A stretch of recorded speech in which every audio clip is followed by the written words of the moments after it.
Hello, everybody. Todd Mortensen here. It's basically a little bit about my background. Myself and my family have been in Cherryville for 15 years now. Basically, went there to try to be sustainable and create all our own food and everything throughout the year. Got started and have been heavily into it now, and it's funny, the oxymoron of the hobby farm that basically could employ like 8 to 10 people by the time it's actually established and going. But yeah, so it's gotten to the point of really wanting to have more control over our own food supply, essentially seeing what's going on in the grocery stores and being cognitive of the fact that we normally have two choices for tomatoes and all these other things where there's a lot more potential for different things that are potentially more nutrient dense and just more I don't know, it's more interesting, more diverse. So essentially, reading a book called The Death of Food cites a lot of studies done in the early 1900s, 1950s, and 1970s, and essentially going through those studies indicates that food currently is much higher in sodium than it used to be, and water, and essentially way less nutrients. It's selected for yield above all else, and for it to be able to be picked typically by machines and harvested by machines, and essentially what looks right, like what we assume food should look like, so we want to eat it. Anyways, it gets to a point where none of that really seems to make a lot of sense when biodiversity and encouraging all these things into our environments makes them healthier and stronger. So essentially, basically, in nature, if you look at natural systems, what happens, there's no bare soil really anywhere except for with toxic conditions. If you have any kind of toxic issues with the soil and the ground, then nothing's going to grow there. And what happens typically in a wild system with soil that's depleted, plants will grow, they'll start, and bugs essentially will take them down. So an unhealthy plant will emit an infrared signal, and plants will come in and decimate it. That plant dies, then you've got the green matter, and eventually the soil builds until it can sustain a healthy plant. So basically, it's trying to get to that point where we're eliminating all the trial and error and just getting to where we need to be with healthy soil. So in looking at soil as well too, it's easy to look at it as being just dirt, ground, or whatever, but it's a lot like looking at people. Like, we have as much bacteria in us as cells, and we're very complex, diverse organisms, and soil's similar. It's basically, there's billions of bacteria, fungi, and then all kinds of other protozoa, amoebas, and all kinds of things in healthy soil that are cycling and helping basically the plants become healthy by facilitating their growth and growth hormones and everything. Sorry. So anyways, we'll get into this. So essentially, this is an extremely healthy ecosystem. You've got ground cover, cover crops, flowers, and everything is growing well. So in an ecosystem like this, essentially, you have all things present, and typically a lot of them, especially in the soil. But with that comes all species. So you need your pollinators, and also, everything, even down to the things that we see as being negative in this system, like fungus gnats and different things that you would consider to not necessarily be friendly to our environment. But in an environment that's complete has all the things that are required to also keep those at bay. So it's basically maintaining its own balance. Um, so um, why to no-till? So why not go conventional agriculture, which we all pretty well already know why. But anyways, like life in general. So every time you till a garden, you're killing the vast majority of all the organisms in that ecosystem.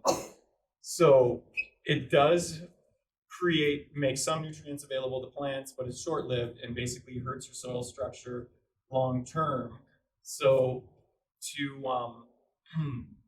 sorry, um, to get to the point where you're here, you need to look at what builds soil and what will build really healthy soil. So plants build soil. Plants is basically the meat and potatoes of the whole thing. So with that, what plants can we grow on our farms to pull nutrients out of the ground so we can utilize those in our soils?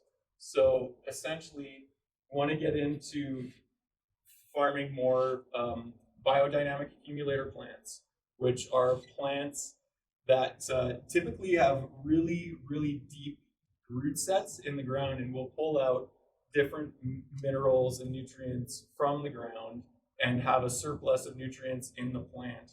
So comfrey's a great one because comfrey will grow essentially 5 times a season, chop and drop. You can actually put bricks on top of comfrey in a bucket in the bottom, and you've got a fertilizer there. You can compost with it or you can mulch with it as well too. So alfalfa is another great one. And with comfrey, especially in our area, because it's so hot and dry, its root sets 30 to 40 feet deep in the soil. So you're pulling out a lot of different nutrients and elements from the subsoil. So I look at it that way as like sheeting the earth up. So you've got comfrey down at the base, and then you've got alfalfa right above that from 30 to 20 feet down. And you can always tell where these things are growing. Like if you look in a field in August, everything green in there, if it's not irrigated, is probably alfalfa, because nothing else that we typically grow on farms has roots that will set quite that far deep. And outside of that, it's the simple things: dandelions, thistle, and there's tons of them. But so essentially utilizing those in composting with them, and then trying to support the soil food web, which is was basically coined by Dr. Elaine Ingham. She ran the Rodale Institute in the States for quite some time. She's the queen of compost. Her composting methods are awesome. So basically, it's trying to proliferate this as much as possible. So by doing that is composting, vermiposting, and bokashi composting as well too. So for thermal composting, like our standard methods of composting, which will be like normally a heap, but this is my preferred method for sure. So any kind of wire around the outside, and then it's layered. So compost basically has 2 components. You've got your carbon amendments, so all brown things. Carbon amendments are going to help to facilitate fungal growth and fungal networks. And then you have your green things, all your nitrogen. So your nitrogen components, basically like your first 2 cuts of the lawn. Outside of that, like anything green in your yard. But like I was saying before, your comfreys and alfalfas and all those really nutrient dense plants are going to, for one thing, they'll compost way faster because there's much more nitrogen in those, and it will actually activate your compost pile way faster. And it's just going to be a way more nutrient dense compost when it's done, because all compost isn't the same. Like you can have a microbe, but a microbe on itself is great, but it still needs more to actually feed the plant, right? So you've got your microbe, but then you've got what you're trying to cycle into the plant as well too. So it essentially is getting yourself one step forward by utilizing things that are way more nutrient dense. So, and then basically thinking about what are you composting for. If you're composting for like mulch on your garden to introduce more microbes and bacteria, that's great. Then I would run essentially close to a 50-50 pile, right? So with your carbon sources, like wood is great, straw is really good, anything like that. And then basically layering it in. These are a little bit on the aggressive side. It could be a bit thinner and break down faster, but it's essentially like the meat and potatoes of it. And then what you're gonna be left with that, so if you were at a 50-50 ratio, would be something great for your garden. If you were like, say like a 75-25 on the carbon side, you're getting more into trees, what trees are gonna really enjoy and appreciate. And when you get into like a really heavily bacterial dominant, it's more into the grasses. So it's again like looking at a natural system. If you have grassland and everything, it's way harder to get trees established, and vice versa. And it's essentially just because the ratios are skewed. They're not gonna like living in each other's habitats as much. Certain things will, but it takes a lot of time to develop a soil and a forest system that will sustain green plants in a good way. It just takes a long time for that carbon to break down to get to that point. So essentially, the next better method essentially than thermal composting. Thermal composting is great because you can do it anywhere outside. Bokashi is way faster. Bokashi essentially is a fermentation process utilizing bacteria to break down green matter. So definitely a lot different than thermal composting. When anything heats, we lose things, right? So it's, if you can have a cold process, you're gonna have more nutrients and more bacteria in your mix when you're finished. So it's a great method. It's basically was started in Asia, and it breaks stuff down really quickly. Like thermal composting, you're looking at least a season. If you can turn it, then you're getting into, if you can turn it, normally you're getting into a couple of years. With bokashi, you're more like a month to a couple months. But then like the best method is by far worms vermiposting.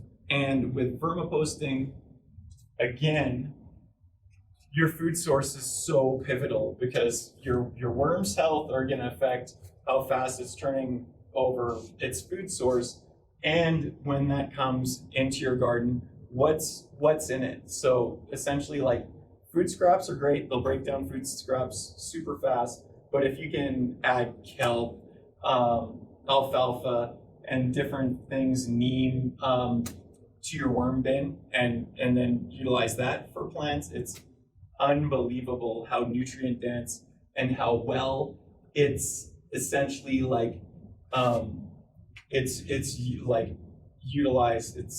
It basically plants recognize and eat it more so than anything else. It's basically what plants have been fed for an eternity. So worms eat their weight in a day. So if you have, I've got a worm, they call it a worm hotel at home that I've had for 12 years now.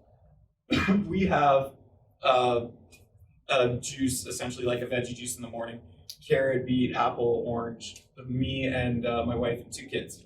So it fills about a 2-liter volume of pulp, essentially, right? And that goes into the bin, and the next day the bin's empty. There's nothing in it. The other cool thing about worm bins, you can put almost any seed in the world in a worm bin and it will crack. If you're having problems germinating anything for whatever reason, in worm bins, everything seems to crack. So it's interesting. Like even avocado and stuff like that will germinate in the worm bin. So it's pretty cool. So So, and then essentially for environmental remediation and getting, like if you have problems with clay and stuff like that, you need a lot of organic matter to start to break your clay down. So it will actually start, you'll start to get more topsoil in your garden. And you need a lot of microbes to do that. So if you have good quality vermicompost, then you can start making activated aerobic compost teas, which essentially you're taking your vermicompost, you can take compost. Another great thing to do is walk through the most beautiful place, the forest or whatever, grab a couple handfuls of dirt, throw them in a bag, put them into your compost tea brewer. I've got a huge one. You can actually use a 5-gallon bucket with a whole schwack of air stones in there and it will work. It's essentially a little bit trickier to dial in properly. So you add a carb to it because you're trying to multiply that bacteria in your vermicompost or compost or whatever you're brewing. And then you just aerate it for 24 hours, and then essentially you've got a compost tea, like an active aerobic compost tea, which is so heavy in biology that it's fantastic, and then that can be sprayed to the land essentially anywhere where you really want to get microbes in quick and really start to break down the soil and clay and get it into a better ecosystem. So, and the other thing with tilling too that I forgot to go over, when you till your garden, it always beats down on the ground and you'll have a hard pan, what we refer to, right? So basically you've got this much topsoil, but then the bottom portion of it is like a rock. So with organic agriculture, essentially by adding more compost and more microbes to the soil, it's able to penetrate deeper into the ground, get further into the clay, and you're just building more and more topsoil over time. So the compost teas are great, and it's all diversity. So red wigglers, which is in this picture here, is the typical vermicomposting worm. So right here, this worms are asexual. So this worm is about to essentially have babies. What happens is this comes off of the worm.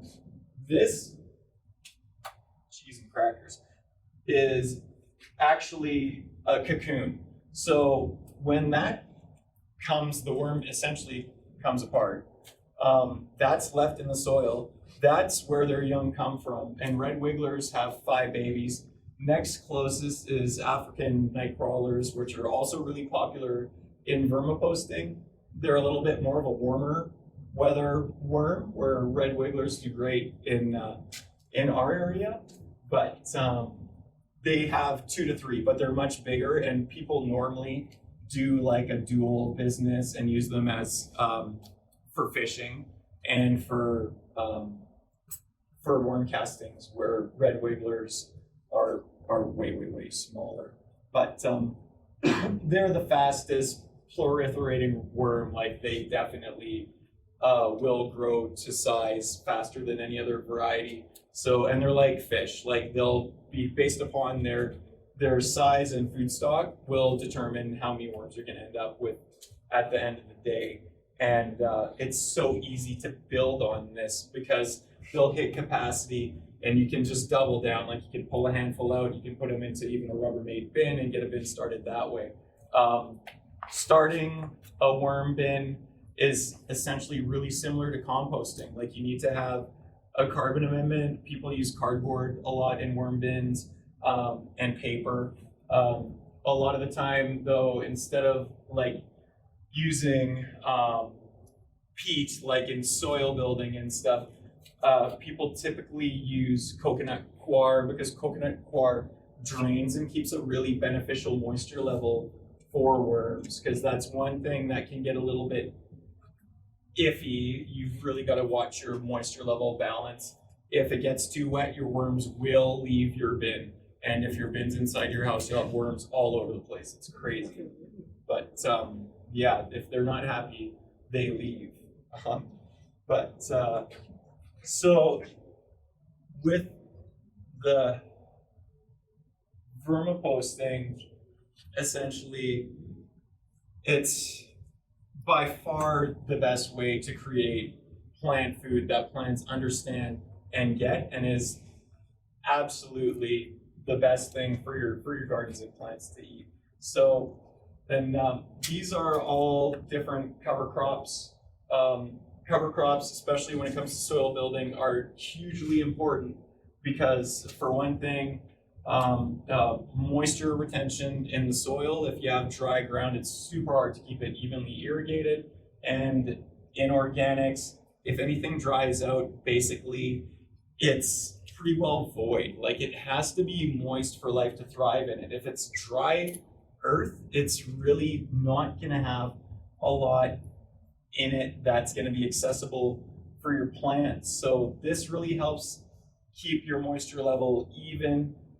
They pull nitrogen out of the atmosphere and put it into the earth, which is great. And when they die, you're just left with a mulch on top. And I normally would just leave it there and replant. And the cool thing is, like, a lot of great stuff is cover crops like chickpeas, fenugreek, all your clovers, and then you get into winter rye and stuff like that. But you can't companion plant with some of the winter cover crops. You do have to watch that because there can be issues if you're wanting them in with your tomatoes. You do kind of have to go with more of a clover or the legumes. But it's definitely like super important to make sure your ground is covered. Just really helps facilitate life. Otherwise, you're using way more water and way more inputs to try to create the same kind of energy for the system. So essentially, when it comes to making soil too, it's also by far the most important to have the nutrients and everything available there for your plants. So when you get into putting it into your garden as well too, you got to make sure your composition is okay. So your drainage is going to be okay. So you can do like the 5-gallon bucket test and pour that in. There's also a dish soap test that you can do. You dig down typically about 8 inches down, fill like a jar halfway, take like Dr. Bronner's or whatever, the dish soap, the natural stuff, and put 2 tablespoons of it in there and shake it and shake it. 3 days later, it will start to layer. And then you'll see essentially your bottom layer there is your clay. Your second layer is basically like your main part of soil. It's just gonna sort everything out for you. And then the top is all your organic matter and everything. So you can actually see where you stand and then try to manipulate that so your water holding is going to be more adequate. So it will actually retain the moisture better. So what happens in live soil over time as it sits, different organisms in there actually create aggregates in the soil. So when you put it in, it can seem really like the porosity is not right. Like you put water on it and it could run off.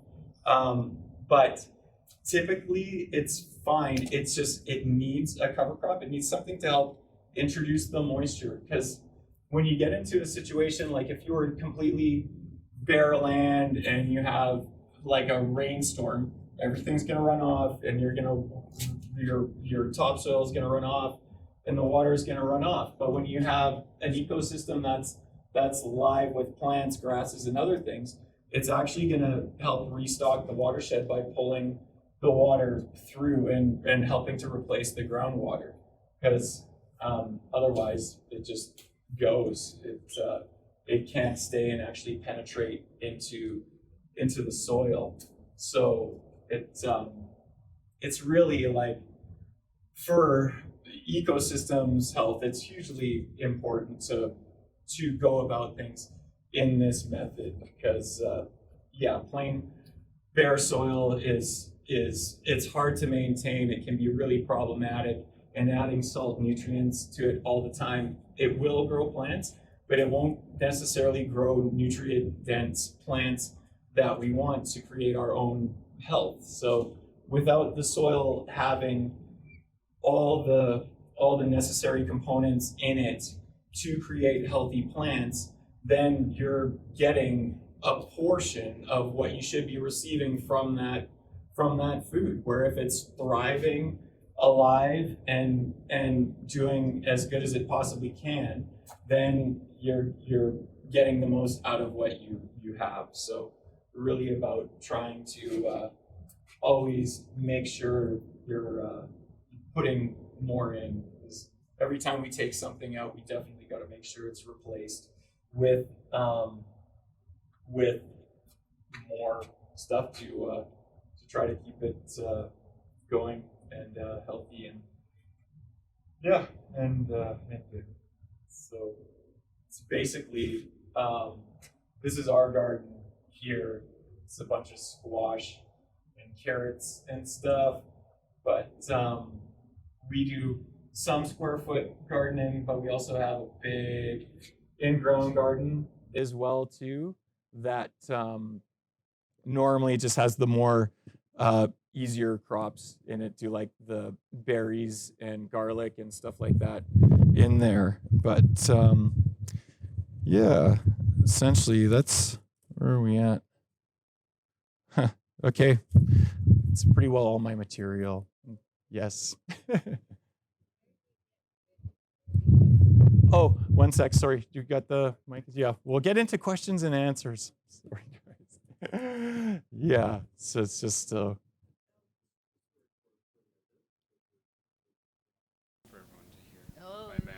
I just wanted to know where you get red wigglers. Red wigglers, there's a fellow in Chilliwack. His name's Robert. I Googled him. I don't remember what his business is called, but he's the only person in Canada that has a license to import worms. And he sells worms for $45 a pound for red wigglers. But the cool thing is, like, if you get them started in a bin, your pound of worms will be 10 pounds of worms in no time at all. And then it just comes to something you can pay for it all the time. So if, like, even I'll give you a card after and I can connect you with some red wigglers. It depends on how much you need, right? But yeah, it's one of those things. It's so. Yeah, for sure. Yeah, you could sell them or try to encourage other people to start bins. Mm-hmm.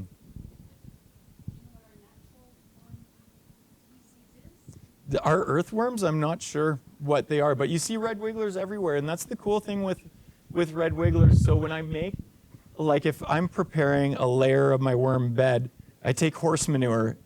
Horse manure everywhere I've ever seen it. You lift it up and there's red wigglers present all the time. I don't know if horses have red wigglers as like a parasite in them or what, but it's uncanny.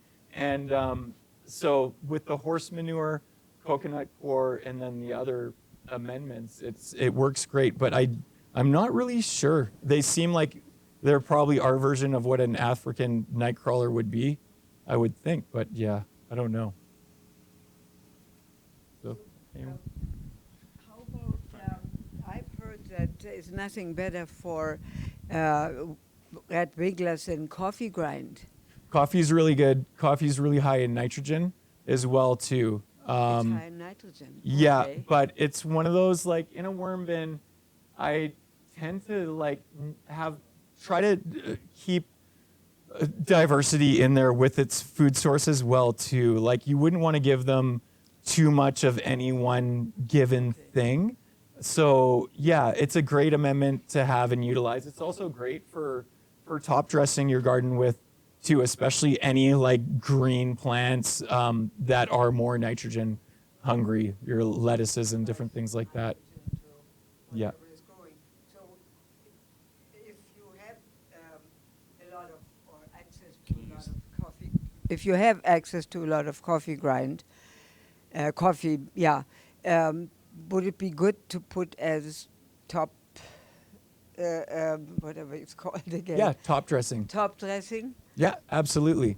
Okay. Yeah, for sure. Because, I have a box, access to garden, a box of, it's about that high, and I'm not so sure how much, how good the soil is.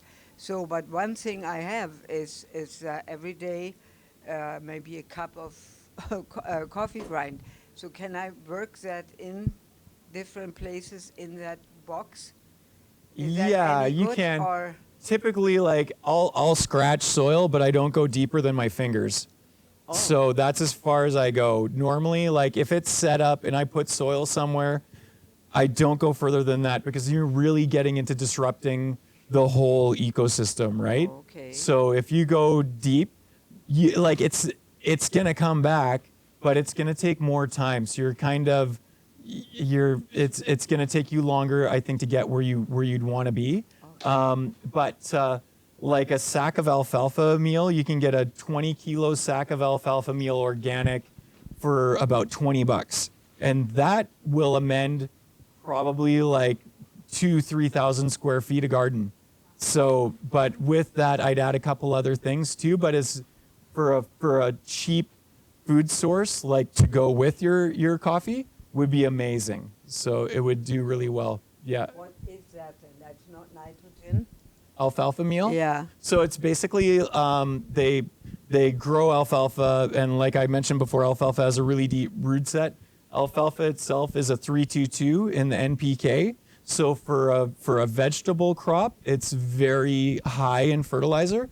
So basically, it will come pelletized. If it's for animals, if it's for a garden, it'll be a powder. You almost want to wear a mask because it's really, really dusty. But if you put that on your bed, and I would scratch it in, and as soon as you can see the bed, essentially, and then about a month before you want to plant, I'd do it one more time. And then at the end of the season, after you harvest, I would do it again then, and I would do it again in the spring as well.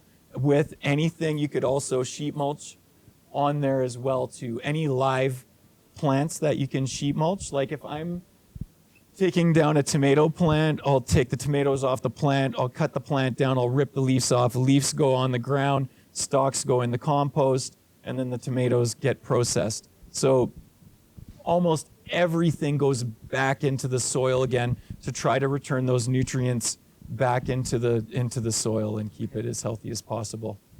How much different is container garden to if you don't have access to a garden, a proper garden? A container garden must be different in several ways, isn't it? Typically, yeah. Container gardening is harder to achieve an optimum moisture level. You have a contained environment, so you're not all those natural indigenous organisms that you probably want in there aren't gonna find it available. But if you container garden, if you have an apartment and container garden, and you can mulch, if you can get out onto a farm and cut some comfrey off a friend's farm or cut off mulch off from a farm and bring it back, you're going to be introducing a lot of things, a lot of different things that you're going to want in there that are from those ecosystems. So you can, like, basically, I've been a cannabis grower forever. And eventually the cannabis markets got really tight. And I was like, I got to find a way to get a better product than everybody else's or I'm toast. So that got me into organics. Then, like, with food quality and everything, it's so hugely imperative to have that so your plants can actually utilize it and take it up. So, but what I was getting at, so with my organic gardening for cannabis, I grow inside under lights. So I have beds that are 4 feet by 4 feet on wheels, and I make all that soil. It's equal parts peat, pumice, and worm castings, and then that's heavily amended with different rock dusts, mineral amendments, and then your comfreys, alfalfas, and all those things. So I add red wigglers to those. I sheet mulch from my yard and bring all that in. And then all of a sudden there's wood bugs in there, there's centipedes, millipedes, there's everything. And I've been growing in those flowering only, so constantly producing flowers. So very, very heavy demand on that soil for 5 years straight without missing a day. So for 5 years, the demand has been on that to produce a plant, which would be about equal to what we do in 4 months of our season outside, right? So that's 4 seasons in a year times 5 years is 18 seasons without really doing a lot except adding, more biomass, plant matter to those beds, and it keeps the soil healthy. The red wigglers will cycle those nutrients and create humus and fresh soil essentially all the time. So you can container garden extremely effectively, but it's tricky to do. So you have to really know what you're doing. Yeah, essentially. And a bigger container is way easier to manage. You get into managing small pots and organics is almost impossible. Yeah, I Yeah. can see that. No, I'm talking bigger. Yeah, okay. Yeah, thanks. So, anyone else? Any questions? Take a handful of, from, if a friend says, I've got lots of wigglers, can I just take some of them and put them in one of my boxes? Oh yeah, for sure. They don't mind being transferred. They'd love it. Okay. Yeah, because then they're going into a fresh medium, right? There's probably all kinds of fresh food for them. I'd take a little handful and munch it up, put the red wigglers on the bottom, put the handful on top, and before you know it, if you flip that pot over, I almost guarantee it, you'll see it right in your rhyosphere, like right where your roots are growing. That's where your worm's probably going to end up in no time. Mm-hmm. Yeah. I'm in the process of starting raised bed gardens on my what used to be my front lawn. So I'm at square one, and I'm just so happy to be part of this talk because I want to find out what soil I can put in there 18 inches high, how I need to stratify it or whatever. So I'm wondering what you would suggest. So for container gardening, essentially in my opinion, the best way to go is worm castings. There's a company called Nurturing Nature in Winfield that makes worm castings. You take worm castings, peat moss, so like Sunshine, I think, has the square bale of organic peat moss, and pumice or perlite or an aeration amendment, so something that's going to help keep that from being too moist, right?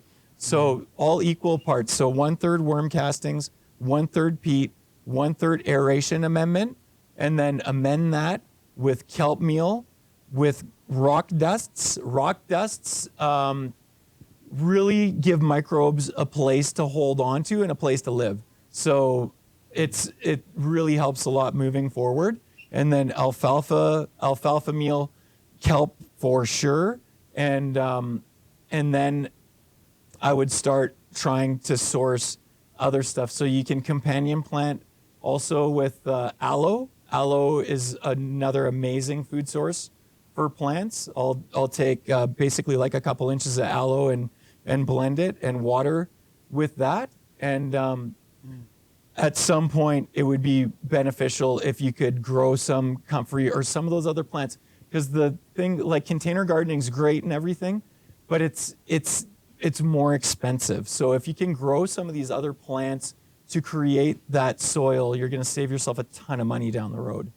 So, yeah, well, that's just awesome. But what I'll end up with is 36 inches wide by 18 inches high by 16, say about 7 or 8 rows like that. So 36 by 36 by 18? No, 36 by 18 inches high. 18 inches high, 36 inches wide, and 16 feet long. Oh, 16 feet long. Yeah, 7 of those. So I'm starting at square one, building boxes, you know. Yeah. So that's 16 times 36, right? Times 3 feet. I know, 16 inches, like you say. Oh, by 16 inches. Yeah. Yeah, So- no, 18 inches high because it's 3 sort of tongue and groove. 3 by 6 pieces of wood, that gives 18 inches. yeah. By 3 feet across width of the row, and the length of the row is 16 feet. Yeah. Yeah. So 16 times 3 is, what is that? 30, 48. Thank you. So 48, and that's One and a- doubled up almost because you're 18 inches deep. Yeah. So 48 cubic feet plus another half, 48 cubic feet, is 24. So you're 60, so you're almost 3 yards. So you would need essentially like a yard of each of those things. You need a yard of worm castings. Yeah. You need a yard of aeration, perlite or pumice, and you need a yard of peat moss. So that's really not that well. The castings are expensive. It's $500 for a yard of finished castings, but it's still it would be the best way to start for sure. So you get a yard of each of those, and then amend that with alfalfa and kelp and stuff. If you go upstairs and grab a card from me, Yes. and send me an email, I'll write you an email of exactly what to do and how many cups Wow. to Too add. awesome. Too awesome. It's one of those. Yeah. Happy to help for sure. Yeah, that's awesome. Thank you. So what if you want to grow something like blueberries that need something that's acidic? How do you make the soil acidic enough for the blueberries? So blueberries are a funny thing. Like it's almost a misnomer. We've been led to believe that they really like acidic soil. They're heavy, heavy, heavy feeders. They want a ton of food in there, and typically, when you have more food in it, your soil's gonna carry a lower pH. So they're hungry. So I'd start with peat and keep your base more heavy peat for sure, but then I'd amend it really heavily, and they should be happy for sure. But yeah, blueberries are they're hungry, hungry, hungry bushes. So what do you amend it with? So we're I gonna- would. the base Are you will on a be- farm or like do you have options to actually like get? So alfalfa, if you can grow alfalfa or have alfalfa growing, I would use that. I'd cut it and put it on top. If you don't have it, I'd go to like a tack store and buy a 20-kilo sack of alfalfa meal and use that. And I think it's so much cheaper. Kelp is the best, but kelp is $70. Alfalfa is $20.